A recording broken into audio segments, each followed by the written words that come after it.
Part 1. Part 1.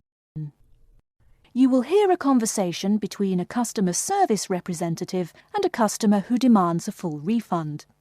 First, you have some time to look at questions 1 to 4.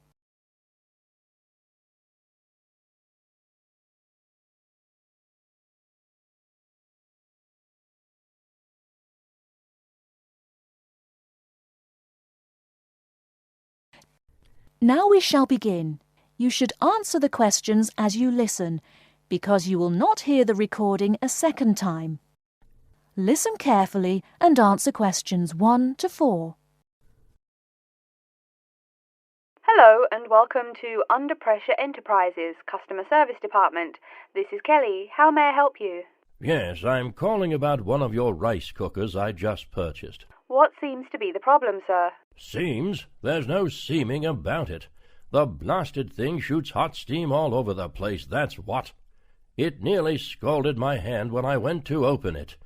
Why, it could have killed the cat or something. It could have exploded and killed my wife and me. Sir, please calm down. As long as the steam escapes the cooker, it won't explode. So you're telling me there's no problem? Are you calling me a liar? Sir, no one is calling you a liar. Yes, so I demand a full refund. Under Pressure will be happy to refund your money, sir. Now, I just need some basic information. Okay. Sorry, I do tend to get a little hot under the collar. My wife tells me to slow down. So, what do you need to know? Sir, don't worry. I just need to ask you the model number of the cooker. Where are my glasses? Here. Let's see. It's R242. R242. Okay. And how much did you pay for the product? £89.99. It was on sale, I guess I should tell you. Thank you, that's honest of you. Now, where did you buy the cooker? Which store and which branch? At that big Electric Life appliance store downtown. The city centre branch? That's the one. And you say the problem is that the steam escapes? Yes, it does. No problem, sir. If there's steam escaping, clearly the cooker is broken or defective. So we have an R242 cooker with an escaping steam problem. It was bought from Electric Life City Centre branch for $89.99. Is that correct? Yes, that is correct. Oh, I nearly forgot. When did you buy the cooker? Just as soon as my wife got the crazy idea she'll live longer if she stops eating good English food, roast beef and mash. No, all she says she wants is rice and vegetables and sauces you'd not soak your feet in. Before you hear the rest of the conversation, you have some time to look at questions 5 to 10.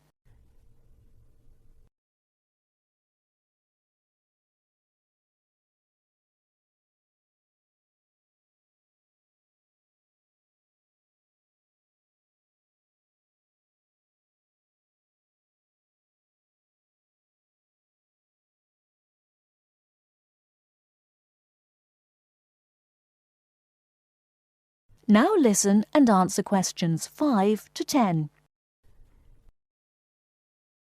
Sir, when did you buy it? Oh, there I go again. Let's see. We bought it just 6 months ago. We hardly use it either.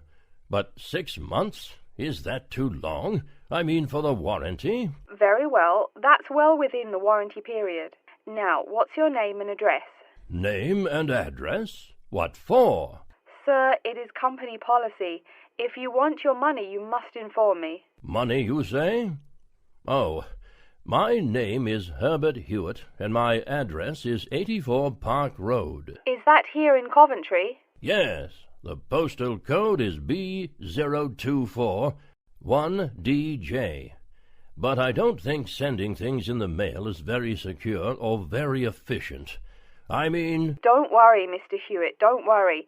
We can credit the money to your credit card.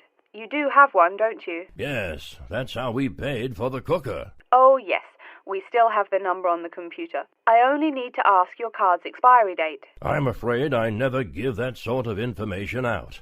I mean, once you have that, anyone could go charging things and... Sir, I said your expiry date, not your card's password. Oh, yes. Foolish me.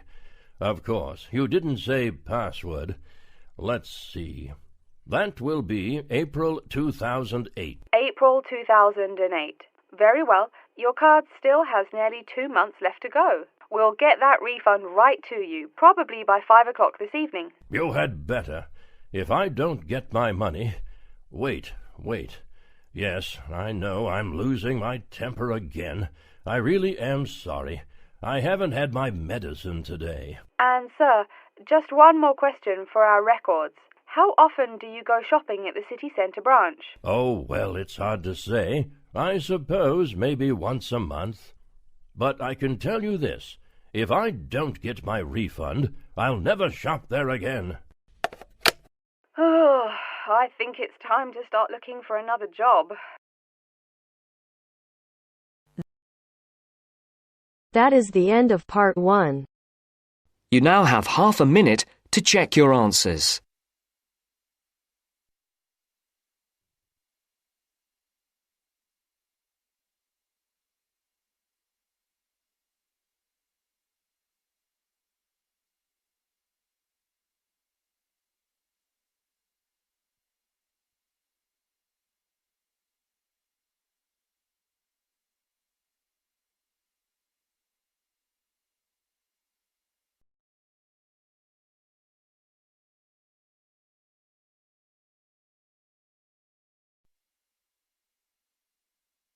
Now turns to part 2. Part 2. You will hear a man talking about areas for growing vegetables in towns called allotments. First, you have some time to look at questions 11 to 17.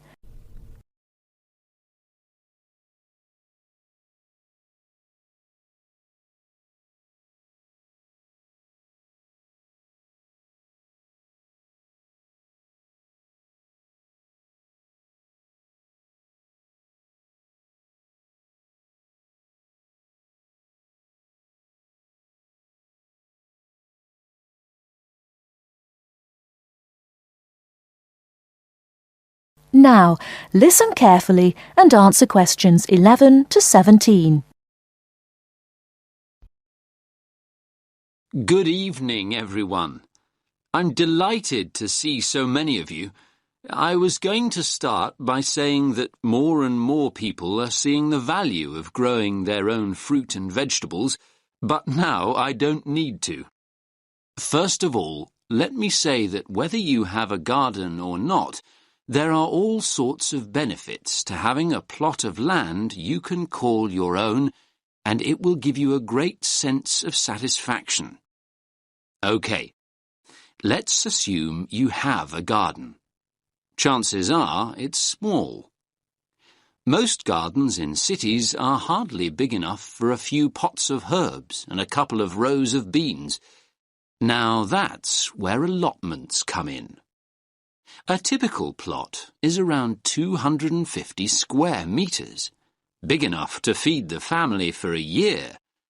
Big enough, too, to grow a whole range of vegetables, fruit as well, perhaps, not just cabbages and potatoes. Moving on to the social aspects of an allotment. How many people can say their garden is a meeting place? You might chat with your next-door neighbour every now and again, but allotments are notorious communal hives.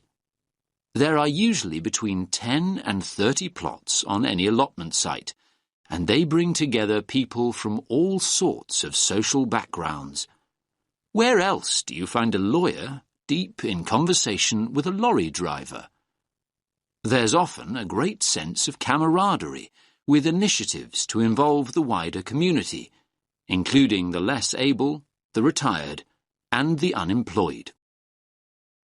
In urban areas nowadays, people may have a tiny yard or a balcony, but it's not a garden. An allotment is a huge recreational asset for anyone in that situation. First of all, there's the exercise.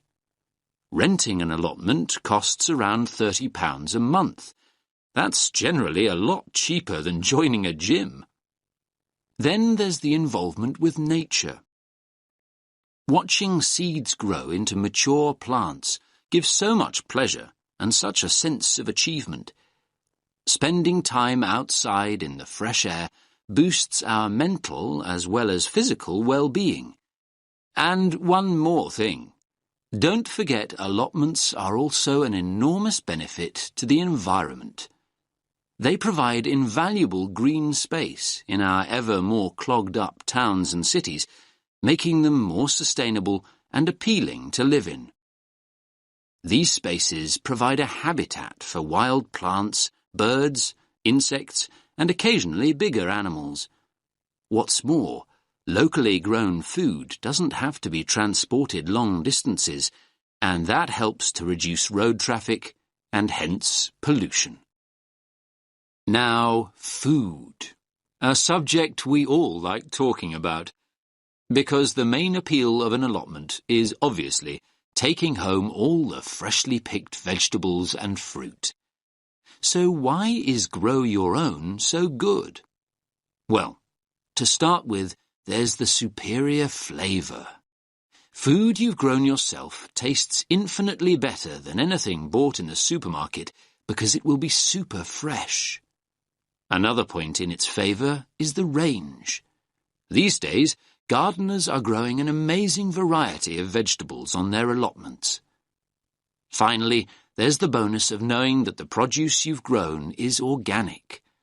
You know that what you're eating wasn't grown on an industrial-scale farm or sprayed with large amounts of pesticides. Now you have some time to look at questions 18 to 20.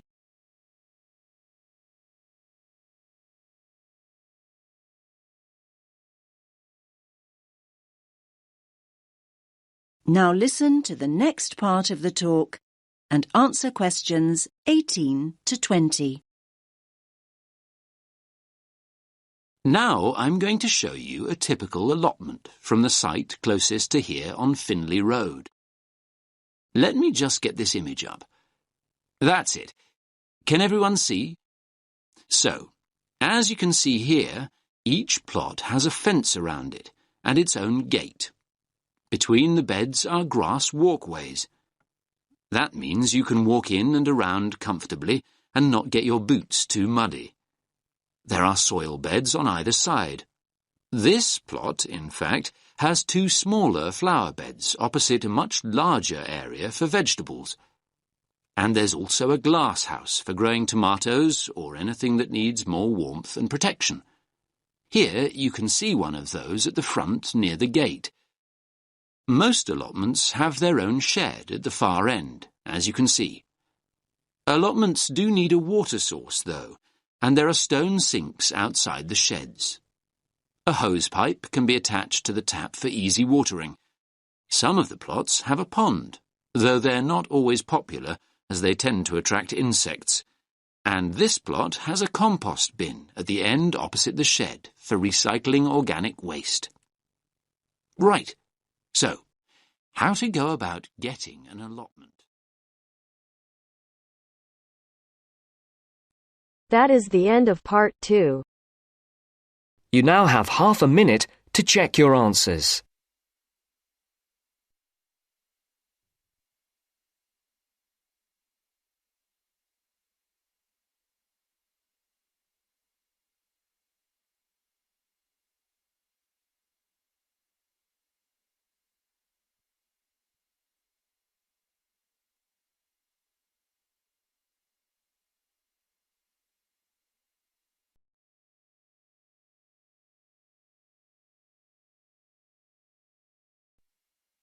Now turns to part 3. Part 3. You'll hear a talk between an interviewer and an interviewee called Chris Evans from the Royal Caledonian Curling Club about ice curling. First, you have some time to look at questions 21 to 26.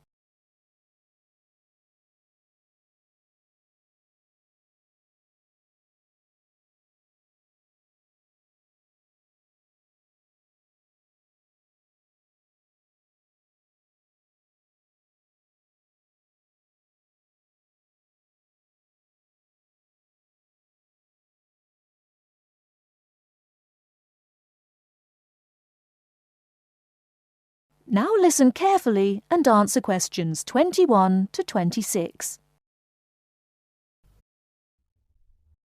Today, we're pleased to have on the show Chris Evans from the Royal Caledonian Curling Club. Now, let's welcome Chris to tell us something about ice curling. Chris, please.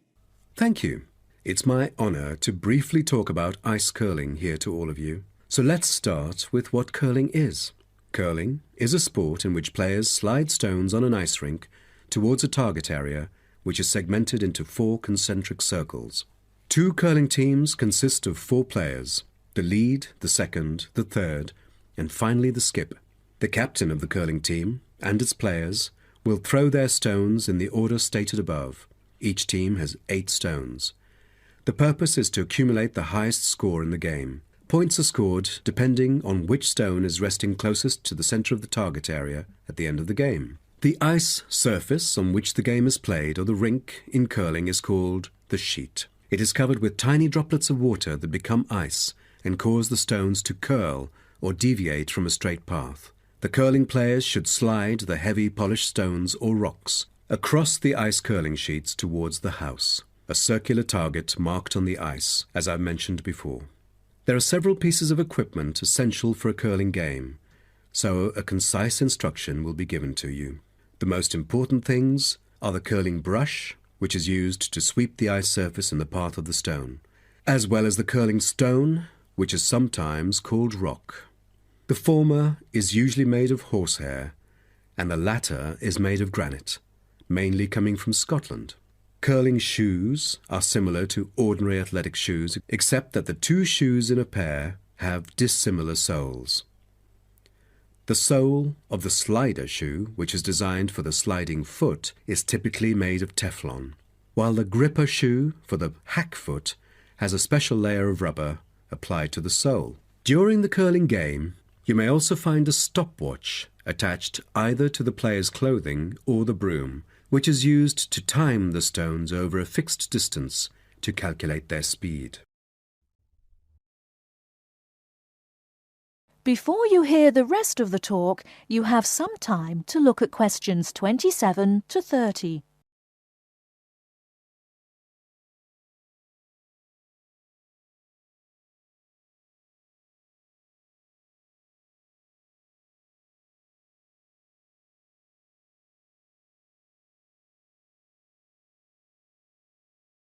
Now listen and answer questions 27 to 30. Now, a word about the development of curling clubs. Curling is thought to have been invented in medieval Scotland, and outdoor curling was very popular in Scotland between the 16th and 19th centuries, as the climates provided good ice conditions every winter. Kilsyth Curling Club is renowned as the first club in the world, having been formally constituted in 1716, and widely influencing ice curling development. In Kilsyth today, both men's and ladies' sections are thriving, participating in all major competitions and having won championships in the British Open in the past. The mother club of curling, Grand Caledonian Curling Club, was instituted in 1838 for the purpose, not as such to attract people's interest, but to regulate the ancient Scottish game of curling by general laws. With these official rules, the young curlers could be trained in a more professional way. By 1842, the new national club had sought to obtain royal patronage, and it has ever since been known as the Royal Caledonian Curling Club. However, many sports, such as athletics and tennis, were frowned upon as being too recreational and not practical enough, so the Crown banned them by law during the 1300s, in the hope that men would instead practice the archery skills that were seen as vital to the country's defence. And the ban was lifted in the 17th century. So, do you know the reason for curling being kept during the 16th century? Is it because it was so popular, or because people from all ages like children could play it? The spirit of curling dictates that one never cheers mistakes, misses, or gaffes by one's opponent. And most importantly, all the team members should strictly follow the instructions of their captain, which is essential for men in battle. Curling was brought to Canada from Scotland, and some curling was played informally before 1800. Curlers often used iron curling stones made from melted materials such as cannonballs rather than granite until the early 1900s, because there were transport problems importing granite stones from Scotland. That is the end of part 3. You now have half a minute to check your answers.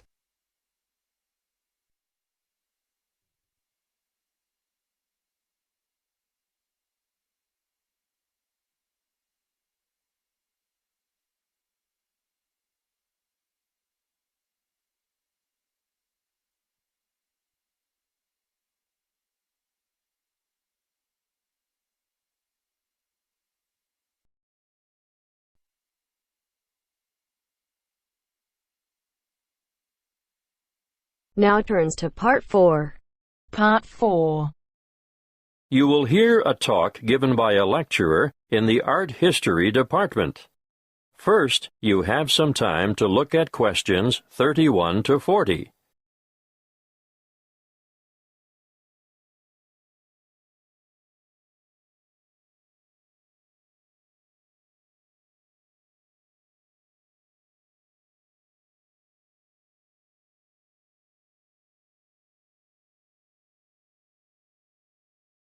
Listen carefully and answer questions 31 to 40. In this lecture today, I'm going to introduce you to an American painter, Charles Willson Peale. You may be familiar with his portraits, but did you know that he never even saw a painting till he was a grown man? He was born in Maryland in 1741. His father died when he was 9, and the family struggled financially for the next few years, and Charles became a saddle-maker's apprentice. One day, he went to Norfolk for supplies, and there he saw paintings for the first time. He thought they were so bad that he felt sure he could do better, so he decided to make painting his career. In 1766, he went to London to study painting with Benjamin West.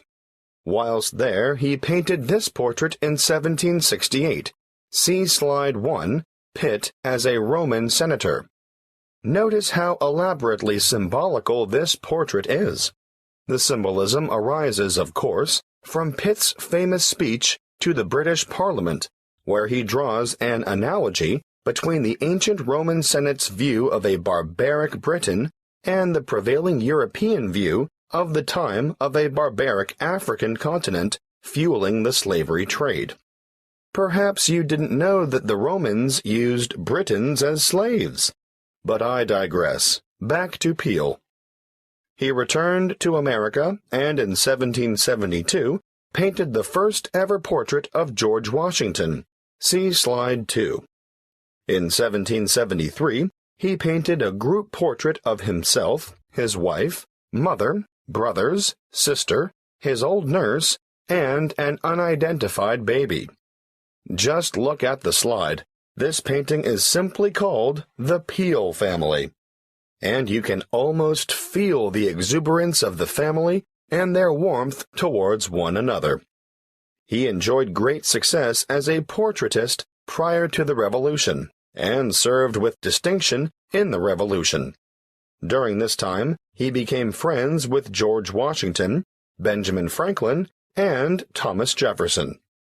After the war, he continued to paint, and when his wife died in the 1790s, as a result of her 11th pregnancy, he remarried.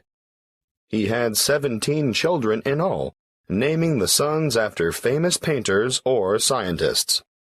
Although perhaps best known for his portraits of famous people, Peale liked novelty.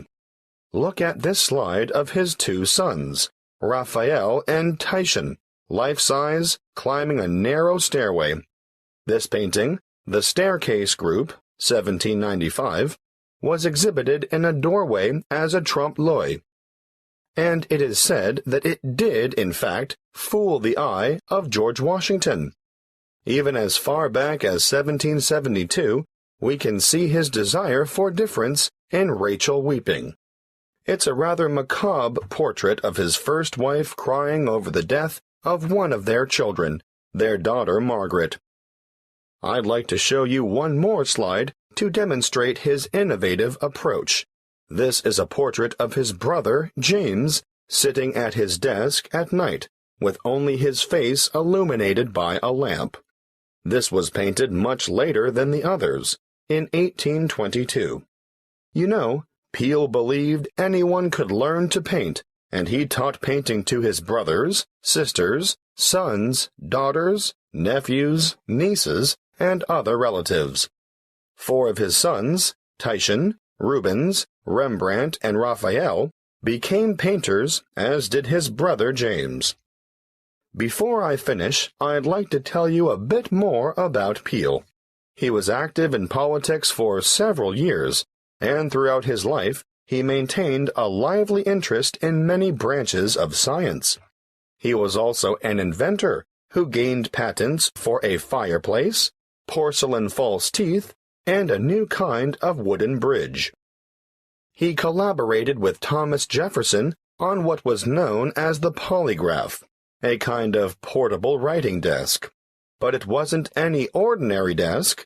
This one could make several copies of a manuscript at once. He also wrote papers on a wide variety of subjects, from hygiene to engineering. Oh, and he also tried his hand at inventing a fairly primitive but innovative motion picture technique, new types of eyeglasses, and a velocipede, which is a precursor to the bicycle. Now, some of the original velocipedes had pedals and some didn't. You sort of scooted along on them using your feet. Unfortunately, I can't remember which type it was that Peale worked on. He's also remembered for his work as a naturalist. He established the first scientific museum in America, and he even invented his own system of taxidermy. For those of you who aren't sure what taxidermy is, it's the art of preparing, stuffing, and presenting dead animals so that they appear lifelike. He was also well ahead of his time in that he placed his animals in a simulated natural environment. His most magnificent exhibit, however, was the complete skeleton of an extinct mammal known as a mastodon, which he helped excavate. The event was memorialized in his extraordinary painting, The Exhuming of the Mastodon.